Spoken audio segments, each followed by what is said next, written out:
And the reason it's so important is that it's really hard for a person or a character to change when they don't want to change unless they hit rock bottom first. So by this point in the story, your protagonist has tried everything to accomplish or get that specific thing that he or she thinks will bring them happiness and fulfillment. But guess what? Even if they got or accomplished that special thing, it's not going to solve all their problems. So they have to hit rock bottom here, and then they have to realize that what they really need to overcome is their internal obstacle or that outdated worldview or that false belief. Welcome to the Fiction Writing Made Easy podcast. My name is Savannah Gilbo, and I'm here to help you write a story that works. I want to prove to you that writing a novel doesn't have to be overwhelming. So each week, I'll bring you a brand new episode with simple, actionable, and step-by-step strategies that you can implement in your writing right away. So whether you're brand new to writing or more of a seasoned author looking to improve your craft, this podcast is for you. So pick up a pen and let's get started. In today's episode, we're going to continue going through the 15 beats of Blake Snyder's Save the Cat story structure template. Specifically, we're going to focus on the beats that make up the second half of Act 2 or the second half of the middle section of your story. We're also going to look at how these beats show up in two different young adult stories, The Hunger Games and Everything. If you haven't listened to the last two episodes yet, episode number 47 and episode number 48, I highly recommend pushing pause on this episode and going back to listen to those episodes first. I will link to both of those episodes in the show notes for easy access. As a random side note, you might notice my voice is a little froggy, and that's because I'm just getting over bronchitis and my voice is still not up to its normal capabilities. I didn't want to miss another week of getting this podcast out, so bear with me and let's hope my voice lasts through the whole thing.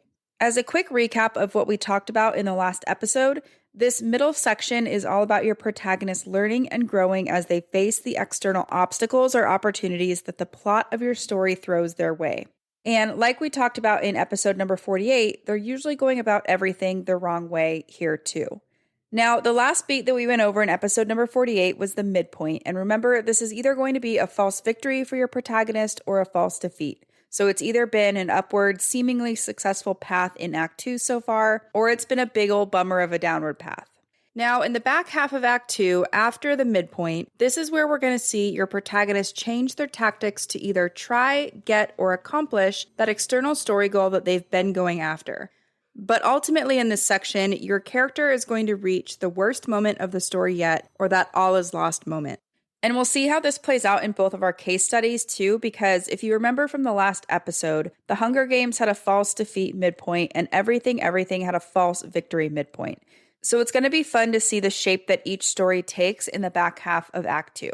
So now that I've set the stage for this episode, let's quickly talk about word count and then we'll dive right into the beats. I'm not going to go into all the math on this because you can go back and listen to episode number 48 for the full breakdown of how I got to these numbers, but we're using the example of planning an 80,000 word novel. So in this section that we're going to cover today, that's going to be about 20,000 of those 80,000 words. And if you're using an average of 1,500 word scenes to plan out your draft, that means you're going to have about 14 scenes in the second half of Act 2 here. Now, just a quick reminder that some of the beats in the Save the Cat method are going to be single scene beats, while others are going to be multi-scene beats. I'll explain more about that once we get into each of the beats, but just keep that in mind for now. And as a reminder, if you want to follow along and take notes or just see a visual of what we're going to talk about, I created a worksheet that goes along with this episode that you can download at savannahgilbo.com/scene map. So that's scene map, one word, and I will link to that in the show notes for you too. So without further ado, let's dive into the beats that make up the back half of Act 2, starting with beat number 10, which is the bad guys close in beat. The bad guys close in beat is a multi-scene beat in which the external and or internal bad guys really start to close in on your protagonist. So depending on the type of story you're writing, you might have external bad guys and or internal bad guys. For example, a horror story is going to be more about the external bad guys, like a monster or the alien closing in on your protagonist, while something like a romance will likely be more focused on the internal bad guys, like the protagonist's belief that she's undeserving of love. Most stories will have a healthy balance of external and internal bad guys, but just keep in mind that it can weigh heavier on one side of the equation, depending on the content genre of your story. So this multi-scene beat starts right after the midpoint, and it makes up about half of the scenes that are in the back half of Act 2. So in our 14 scenes that we're playing with in this section of the story, this is going to be about the first 8 scenes, or scenes number 29 through 36 overall.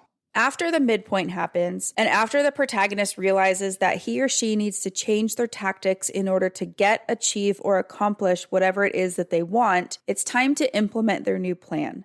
But the thing is, because they haven't learned the theme of the story yet, their new plan is still going to be flawed. And as they move forward, the external events of the plot are going to keep challenging them in ways that they're still not equipped to deal with.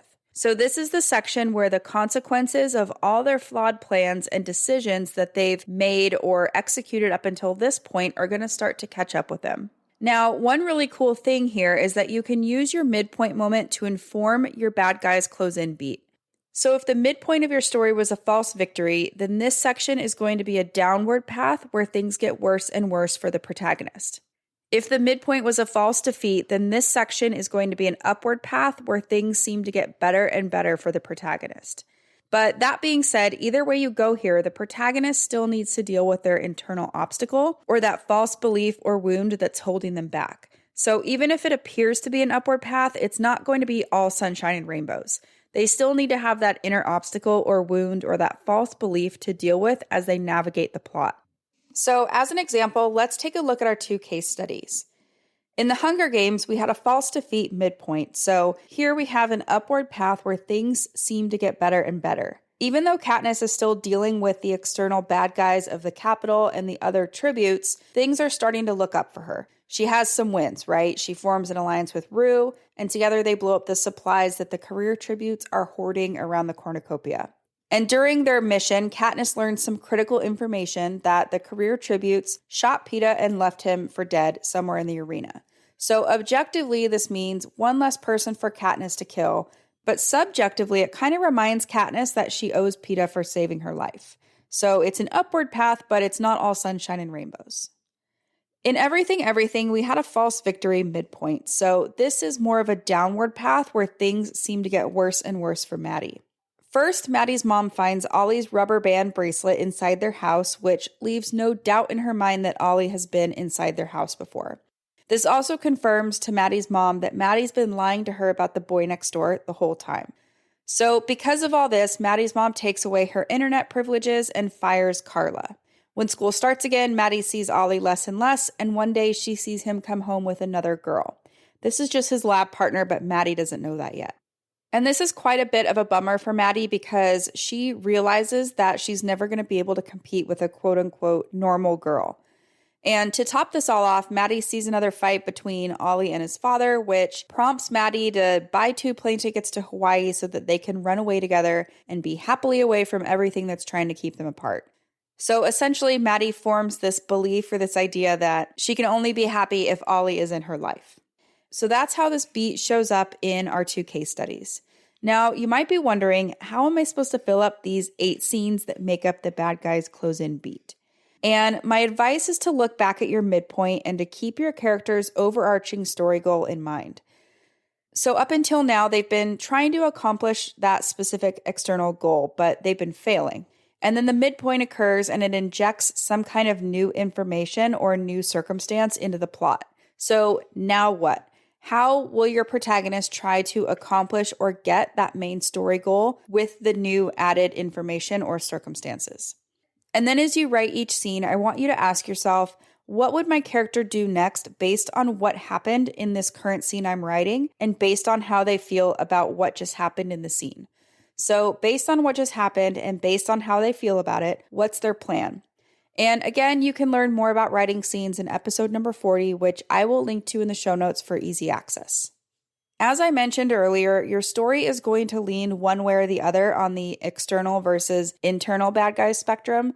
It really just depends on your genre. But the main point here is that you're putting pressure on your protagonist, pressure that grows, complicates, and escalates until he or she eventually hits the worst moment of the story, which is the all is lost moment and what we're headed to next. But anyway, that's beat number 10, the bad guys close in beat. Beat number 11 is the all is lost beat. And this is a single scene beat in which the protagonist hits rock bottom. So something happens to your protagonist that, combined with their external and internal bad guys, pushes him or her to their lowest point. So in the 14 scenes we have planned for this section of the story, this is going to be scene number 9 or scene number 37 overall. No matter which direction your protagonist was headed in the last beat, the bad guys close in beat, all protagonists have to be brought to an all is lost moment or the very worst moment of the whole story. So whatever it is that happens, it needs to feel bigger than anything else that's happened in the story so far. It needs to seem insurmountable to readers, and it needs to feel insurmountable to your characters. So when you're writing this beat, you really want to make it count because it's a really important one. And the reason it's so important is that it's really hard for a person or a character to change when they don't want to change unless they hit rock bottom first. So by this point in the story, your protagonist has tried everything to accomplish or get that specific thing that he or she thinks will bring them happiness and fulfillment. But guess what? Even if they got or accomplished that special thing, it's not going to solve all their problems. So they have to hit rock bottom here, and then they have to realize that what they really need to overcome is their internal obstacle or that outdated worldview or that false belief. So to execute this beat successfully, you're going to want to include something called the whiff of death. And that's why this is the point in a lot of stories where characters die or almost die. And there's a reason for this. It's not just a box to check on a list of things that need to happen. So, for example, if a mentor figure dies during the all is lost moment, the purpose of that is to force the protagonist to carry on and solve the rest of the problems or confront the antagonist alone. It forces them to look deep within themselves and to come to the realization that they've always had the answers or that they've always had the powers or the ability or whatever it is that's necessary inside of themselves the whole time. So that's just something I want you to keep in mind. But that being said, there doesn't have to be an actual death of a character in your story, like a metaphorical death or the death of a lifelong friendship or a project or even the death of an idea. But whatever it is, something needs to end here because this is the moment when your protagonist's old way of being or thinking dies so that a new version can be born. Have you been dreaming of writing a novel, but you don't know where to start? Or maybe you've tried writing, but you keep getting stuck halfway through a draft? If so, I have a free training you're going to love. It's called 3 Things You Need to Write Your Novel in 2025, and in this free 60-minute training, I'll share the exact same process my clients and students have used to go from idea to completed manuscript in just months, not years. You'll also learn why most writers never finish their drafts, and spoiler alert, it's not a lack of talent or good ideas, as well as how to overcome feelings of perfectionism, self-doubt, and overwhelm that stops many new writers in their tracks. You can register for this free training at savannahgilbo.com/masterclass. So one more time, that's savannahgilbo.com/masterclass to register for the free training. I hope to see you there. In the Hunger Games, this is when Rue dies. Rue gets killed by another tribute, and Katniss is deeply affected because she's grown to care for Rue like a little sister. And because of Katniss's internal obstacle, because she was so focused on her own survival, Katniss wasn't there to protect Rue at this critical moment. So this is the worst moment for Katniss so far in the story. And everything, the all is lost moment is when Maddie collapses in the hotel room in Hawaii. So her heart literally stops and she has to be rushed to the hospital. So definitely a really good and impactful all is lost moment for Maddie. Now, one last thing I want to point out is that whatever happens in this beat, it should happen to your protagonist, and it should at least be somewhat his or her fault too. And the reason for this is because your protagonist hasn't learned the lesson or the theme of the story yet. So whatever actions they've taken before this moment or whatever mistakes they've made along the way, everything has kind of added up and it's culminating in this one moment. So in other words, even if the action itself that happens during the all is lost moment isn't your character's fault, the predicament that they're in should somehow be their fault. So your protagonist should in some way be responsible for this all is lost moment. Otherwise, there's not really a lesson to be learned for them in this pivotal moment. So looking back at our case studies, Katniss hesitates to go back to Rue initially because she's so focused on her own survival. Maddie lies about being on some medicine that's going to allow her to travel to Hawaii because she thinks that her happiness depends on being with Ollie. So as a result, she ends up in the hospital. And as a result of Katniss not being there to protect Rue, Rue dies. So hopefully you can see how in each case study, the protagonist is at least partly responsible for the all is lost moment because of their internal obstacle or wound, or because of just how they're incorrectly prioritizing things. So anyway, that's beat number 11, the all is lost beat. Beat number 12 is the Dark Night of the Soul. And this is a multi-scene beat that shows how your protagonist reacts to whatever just happened during the all is lost moment. In our plan of 14 scenes for the back half of Act 2, this would be the 4 scenes following the all is lost moment, or scenes 38 through 41 overall.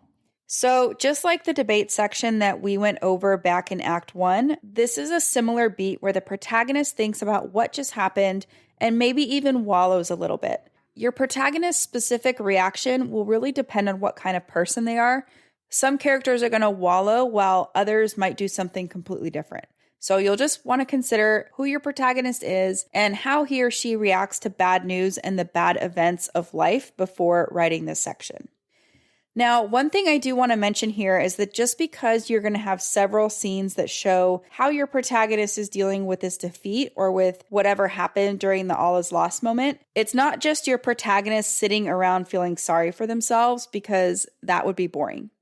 So even though your protagonist is pretty down on life and depressed about whatever happened during the all is lost moment, something deep inside of themselves is taking everything in, analyzing all the information, and considering their next move. So this is really the moment where all the final clues are falling into place, or when the protagonist really, sees someone or something in a new light, or when the truth finally becomes clear. And because of that, this multi-scene beat usually includes some kind of epiphany where the protagonist learns the theme of the story and figures things out.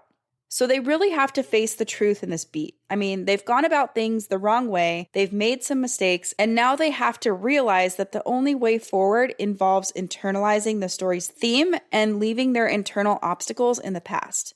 And just like the debate section in Act 1, this Dark Night of the Soul beat raises a question. So what will the protagonist do now, or what's their plan? In The Hunger Games, Katniss loses it after Rue's death, but instead of focusing on her own survival right away, she takes some time to decorate Rue's dead body with flowers and pay her respects. And while doing this, she also thinks about the promise she made to Rue and vows to win the games for her. This is also where Katniss receives a gift of bread from Rue's district, District 11, and says a public thank you to them.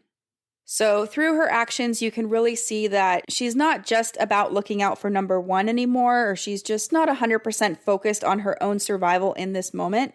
She's starting to realize that some things are more important, or, some things are worth taking a moment for, other than just being 150% focused on her own survival. In Everything, we learn that Maddie is still alive and that she's in the hospital. So her mom arrives in this section, she flies Maddie back home, and then once there, Maddie breaks up with Ollie over instant messenger, and she basically rejects the theme by saying she'd rather be alive home in her room than out there in the world, which is an unsafe place as far as she's concerned right now, trying to live. After that, Carla gets rehired and everything seems to go back to normal until Maddie gets an email from her doctor in Hawaii who informs Maddie that she was never sick, or that she never had the specific disease that her mom always claimed she had. Maddie confronts her mom, who denies everything and claims that the doctor just doesn't understand.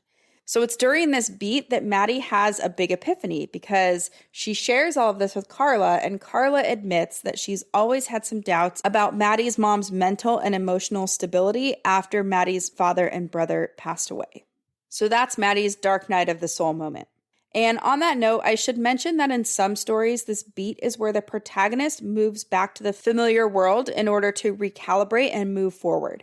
So they might go home to where they grew up, they might reunite with an old friend, or whatever they would do when they're feeling lost and they're kind of just wallowing in everything. But if you do something like this in your story, or if you have your protagonist go back to the familiar world, things shouldn't feel like they did before. You should actually use this moment as a way to highlight how much your protagonist has already changed. So show readers and show the protagonist that they're not who they were in Act 1 anymore. And in fact, there's no going back. And sometimes this is part of what's going to help push your protagonist into Act 3 too. So just keep that in mind. And that's beat number 12, the Dark Night of the Soul beat. Beat number 13 is the break into 3 beat. And really, this is the bridge between Act 2 and Act 3. So this is a single scene beat in which the protagonist finally takes action to fix things or accomplish things in the right way.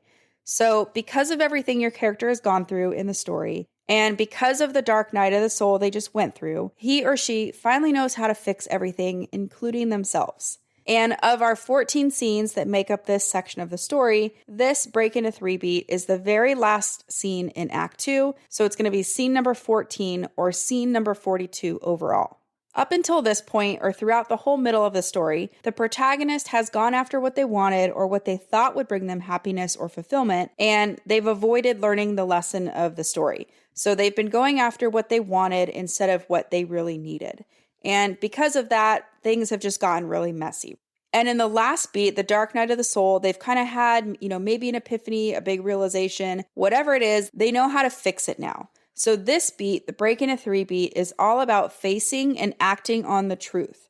So hopefully you've just brought your protagonist to a point where they finally understand the theme or the lesson of the story. And now it's time to show them acting on whatever decision that they just made in the last scene. So it's this decision and this first step or this first action that's going to carry them into Act 3 as the new person they've become. And just like the break into 2 beat that we went over in Act 1, this beat is going to be the bridge between Act 2 and Act 3. So you only get one scene to do this. You only get one scene to show that they're taking their first step towards new action. And just like I mentioned in Act 1, when we went over the break into 2 beat, this decision to move into Act 3 really needs to belong to your protagonist. So someone else can present the decision to your protagonist, but he or she needs to be the one to make the actual choice. In other words, your protagonist needs to be proactive about moving themselves into Act 3. And really, this is just because we want to give your character agency, and also because we want to show readers that your protagonist has learned the theme or the lesson of the story. So just keep that in mind. Now, let's take a look at our 2 case studies. In the Hunger Games, the Capitol announces a rule change that says there can be 2 winners of this year's Hunger Games, not just one. Because Katniss has learned that there's more to life than just surviving, she decides to go find Peeta and save him alongside herself, even though it's going to be much harder to survive than if she was just on her own. In Everything, Maddie takes the biggest risk of her life when she asks Carla to order a blood test that will finally expose the truth about her illness. So it's clear that she's determined to find the truth one way or the other, and that she's learned the lesson of the story. Some risks are worth taking, even if they expose hard truths. So that's beat number 13, the break into 3. And that officially wraps up the middle beats of the Save the Cat method. And I know we just went over a whole lot of information, so let's do a quick recap, starting with the word count that this section of the story makes up. If you're using the same math I used as an example, remember that we're working with about 20,000 words here and about 14 scenes at 1,500 words apiece. Beat number 10 that we went over is the bad guys close in beat, and this is when the external and or the internal bad guys really put pressure on your protagonist and kind of squeezes them through the funnel so that they are ultimately set up to realize that if they want to move forward and if they want to find any kind of happiness or fulfillment, they're going to have to change. Beat number 11 is the all is lost beat, and this is the worst moment of the story so far for your protagonist, where everything feels impossible and insurmountable and just really difficult. So some kind of new information has come into the plot or something has happened and everything just feels awful. Beat number 12 is the Dark Night of the Soul. So this is where the protagonist is kind of evaluating, analyzing, thinking about everything that's happened in the story so far, but especially what just happened in the all is lost moment, and they're just kind of figuring out what to do next. So usually this section includes some kind of epiphany that helps them formulate a plan or their next steps. Beat number 13 is the break into 3 beat, and this is where we see your protagonists go from who they were in Act 2 to taking their first steps or their first actions as their new self as they go into Act 3. And that's it for the middle beats. If this structure resonates with you, there are a few really fantastic books that you can check out that I will link to in the show notes. My personal favorite is Save the Cat Writes a Novel by Jessica Brody, but there's also the original Save the Cat book by Blake Snyder too. Both are really great and both go into way more detail and have way more examples than I can possibly cover in a podcast episode. If this structure doesn't resonate with you, that's okay too. There's no right way to plot out a novel. But either way, I hope you enjoyed this episode and that it got the creative juices flowing. Remember, if you want to download the freebie that goes along with this episode, you can head over to savannahgilbo.com/scene map. And remember, that's scene map, one word. savannahgilbo.com/scene map. So that's it for today's show. As always, I want to thank you so much for tuning in and showing your support. If you want to check out any of the links I mentioned in this episode, you can find them over at savannahgilbo.com/podcast. And if you haven't done so already, make sure you subscribe to the show because there's going to be another brand new episode coming out next week. If you're an Apple user, I'd really appreciate it if you took a few seconds to leave a quick rating and review. Your ratings and reviews tell iTunes that this is a podcast that's worth listening to. And in turn, that helps this show get in front of more fiction writers just like you. So that's it for today's show. I'll be back next week with a brand new episode. Until then, happy writing.